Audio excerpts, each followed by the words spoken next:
দোকানে গেছিলাম একটা ড্রেস কিনবো বলে, কিন্তু ড্রেসটা এতটাই সুন্দর ছিল, দাম শুনেই মাথায় হাত পড়লো। দোকানদাররা এত দাম রাখে কেন বলো তো? তখন মনে হচ্ছিল দোকানদারের মুখে এক ঘুষি মারি, কিন্তু তোমাদের দাদাভাই আমাকে কন্ট্রোল করে হাত ধরে বাড়ি নিয়ে চলে আসলো। কিন্তু আমাকে তো ড্রেস পরতেই হবে। আমি আইডিয়া করে ফেলাম, আমার একটা পুরনো শাড়ি ছিল, এটা প্রায় 8 থেকে 9 বছর আগের শাড়ি।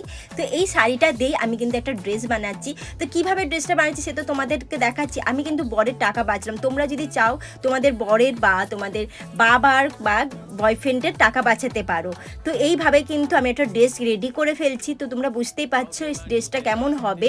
চলো তোমাদেরকে ফাইনাল লুকটা দেখিয়ে দিচ্ছি। কেমন লাগছে বলো তো? সেক্সি লাগছে না মুটকি লাগছে? যেটাই লাগুক তোমরা কমেন্ট করে আমাকে জানিও।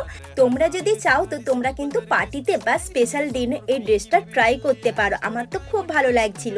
তো তোমাদের কেমন লাগছে তোমরা ঝটপট কমেন্ট করো, আর ভালো লাগলে লাইক করো, শেয়ার করো। আর হ্যাঁ সুন্দরী বন্ধুরা, সাবস্ক্রাইব করতে ভুলো না কিন্তু। Bye bye.